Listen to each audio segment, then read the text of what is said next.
I think he's going to play. I think he's going to get the vaccine and he's going to end up playing.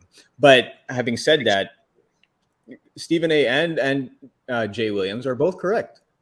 He is Mm-hmm. being a little selfish, right? Yeah. He is being a little selfish because he's part of that team. At the end of the day, Mm-hmm. he's part of the team. Having said that, Jay Williams is also correct. It's his choice. It should Yeah. be. It should be his choice. But because it's his choice, and whatever he decides to do, there's repercussions of that. Mm-hmm. And if that's not being allowed to play, then so be it. But it's his choice whether or not he's gonna get that vaccine, the shot. Mm-hmm. But then, since a lot of podcasts also were saying that the Nets were the overwhelming favorites just because of their talent, even if they played only several games together with a complete big three.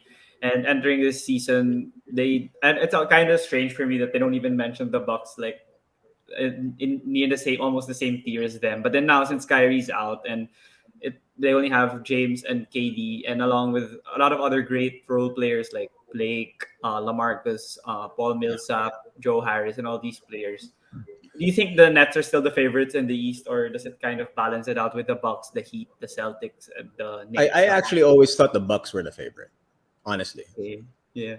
Only because they're the defending champions. I Mm-hmm. mean, it's a little cliche to say it, but they should be the favorites no matter what Mm-hmm. until they've been eliminated. So I thought that the Bucks actually were the favorites, at least in the East, and Mm-hmm. partly because of all the players that you named, who's going to guard Giannis? How are you going to Yeah, stop him? that's right. Also like KD's not gonna guard him for the whole game. He's gonna get tired. Yeah, yeah, and Giannis in the Eastern Finals and the Finals elevated his game to a point where I think he's the best player in the world. Mm-hmm. Sure, is it a complete game? Not yet.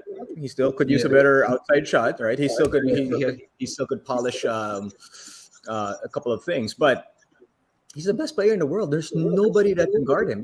There may be one person that can slow him down, and he plays in the West. Oh, AD. AD. Yeah. He's the only one mobile enough with Yeah. size that can Yeah. kind of probably slow him down a little bit. But there's nobody else that can. KD can't do it. He's not strong enough. Yeah. So just because of Giannis, I actually thought he was the favorite. Of course, you have to think in consideration also that how often is KD, Harden, Kyrie? I mean, they're not. Even if that whole thing with Kyrie wasn't happening, Mm-hmm. they weren't gonna play together all the time. They were gonna kind of follow what happened last year. Yeah. So it's weird that the Bucks didn't get as much love as they deserved. Mm-hmm. But it's not surprising because they're the Bucks. Yeah, that's a small market team. And the Drew and Chris don't really talk a lot. They're not a vocal type of guy. Also, Mike Budenholzer, he doesn't really talk a lot, so maybe that's And why. but that's the best way to do it. I mean, Yeah. it's kind of like the Spurs Yeah. prime, the Spurs glory years. It was very similar to that. Yeah, I agree with that. And yeah, the Bucks aren't. I don't know. Not a lot of people really talk about them. Like, of course, because Miami signed Kyle Lowry and PJ Tucker, they were more talked about in the off season, or the Brooklyn Nets because of the star power. But then I think the Bucks for me are also better. I think they underestimate the teamwork of the Bucks, like the big three, and Yeah, both ends of the floor also. Because the Nets, sure, they have a explosive offensive big three, but then it's yeah, underrated also for the Bucks that all the three players of their big three are excellent defenders, and yeah. that's what they did. If Harden and Kyrie and KD were complete in the Eastern semis, I think Giannis was going to guard Harden. That would be tough for Harden if Yeah, Giannis was going to guard him, and yeah. that's really going to be tough for the Nets for on the other side of the floor because they don't have the defensive players to guard the big three of the Bucks. You're absolutely 100% correct. I mean, the best players of the Bucks are great defenders and offensive players. The best players of the Nets are great offensive players. They're far superior. They're far superior offensive players, but Mhm. they play one side of the court. I mean, Yeah. KD tries. Kyrie and James kind of don't. Yeah. Even Blake and LaMarcus, they don't really play defense. Yeah. Even in their prime, they didn't play defense. Yeah. What more now? Yeah. Yeah, it's gonna But be you know tough. who I think is going to benefit? I think Patty Mills is actually going to do. Oh yeah, it's a great signing for them. I think Patty Mills is going to be big. Yeah. How about the future of the Nets? What do you think of that? Since I think James and Kyrie are up for extension and they haven't signed, only KD has signed as of this recording, and there's a lot of speculation on what could happen with the team because the Nets already told the media that Kyrie they won't sign Kyrie to an extension. What's your Yeah, thoughts on the Nets? I mean, they're not, they. I think the way it's going to work is that they're not going to offer Kyrie the extension unless Kyrie decides to get the vaccine and plays. Mm-hmm. Because how can you offer a player an extension if you don't know if he's going to be playing or not? So I get it. Having said that, the future of the Nets, as long as Kevin Durant is in contract, is good. They'll still be a Yeah. top team in the Eastern Conference. That's how good Kevin Durant is, right? Mm-hmm. I mean, I think Giannis is better, Yeah. not much better. Yeah. KD is still the superior offensive player, Mm-hmm. but Giannis just plays both sides. And then, what I saw from Giannis in the finals was I haven't seen it. I haven't seen that before. Yeah, especially the last game when he was I haven't. 17 of 19 free throws. Yeah. I haven't seen that any before. Not even prime Shaq. Yeah. Like, I, yeah, it was I, really, really, really impressive. Yeah, I'm not the biggest Giannis fan pa initially because he beat the Celtics in 2018, I think, in the second round. But then now I gained more respect for him after this run. And they always make fun of him because they lost to Toronto in the East Finals and then they lost to Miami the next year in the bubble. And then he Yeah, overcomes the hump. That's what's really great about him. He doesn't, get those critics affected by him.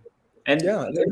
yeah, go ahead. No, but I was gonna say that's the great story of Giannis, though, right? I mean, it's if he all this his journey to the top is quite spectacular.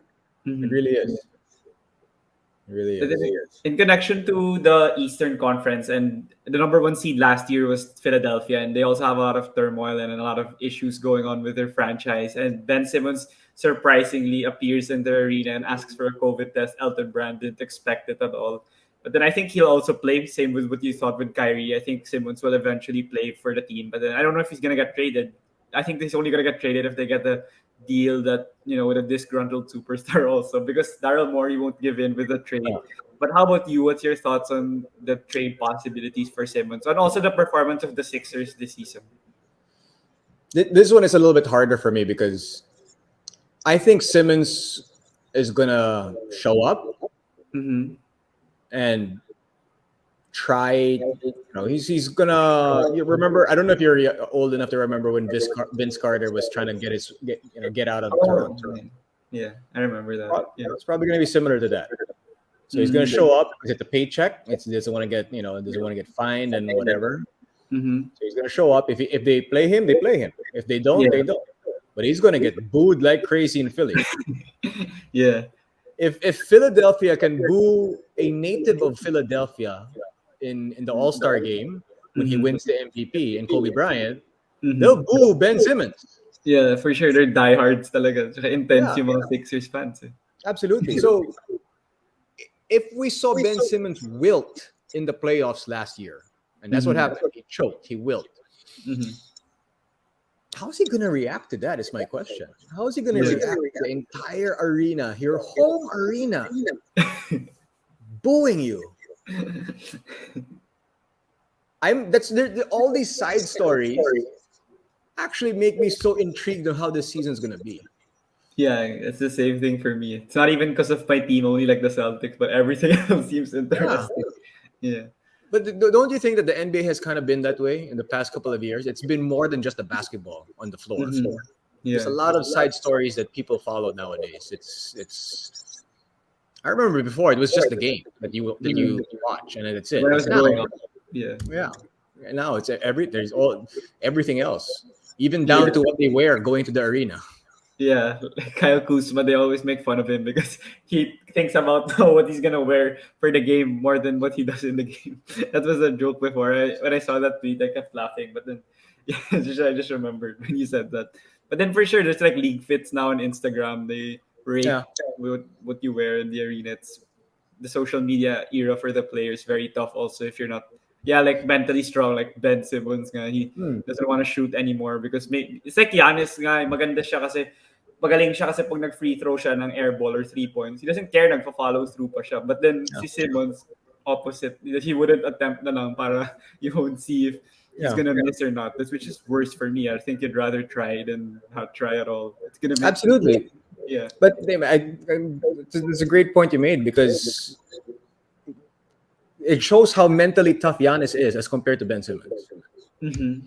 Yeah. and why they're at different stages of their career. Why one has succeeded, the other one hasn't. Because Yeah. talent-wise, they're not that far apart. For sure. Yes. Skill-wise, they're not that far. In fact, you Mhm. can almost argue that Simmons is a superior, at least playmaker compared to Giannis. Yeah, he's like magic on the break. We could be like a Showtime Lakers, something like that in Yeah. offense. But then on passing only. But then, he doesn't want to shoot. That's the thing. So he's not a threat. It's like a 4-on-5 on offense. It's the thing. I don't know. Talaga. Like even si Wiggins nga, like sometimes nakakainis din because he shoots bricks like nung play-in tournament. But then at least he tries and he's not scared to fail. But then si Simmons may yung mahirap. Parang he's too afraid to fail. He won't even attempt to shoot or even dunk the ball. That's even worse because he was right under the ring. So I'm not sure what's up there. But then also for the Sixers, in my opinion, I feel they might even make the play in lang this year if Simmons is like that, or if they don't get like a superstar in return. Because it's a whole different ball game if they get like a CJ McCollum for Ben Simmons or something.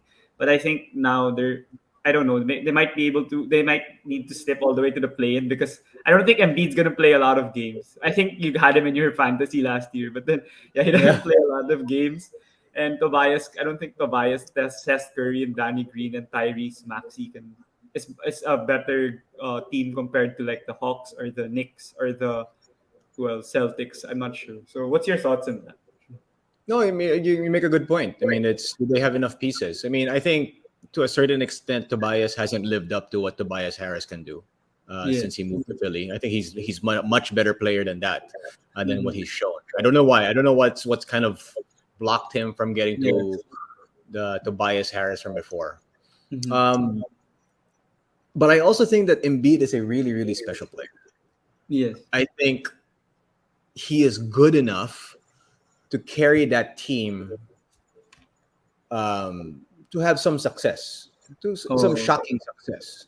Mm. Like if he didn't get hurt, he would have been the MVP. He would have beat out Jokic if he Oh played. yeah. If he There was played, a chance. Yeah. yeah. Mm-hmm. So I mean, that's you can't stop Embiid when he's playing.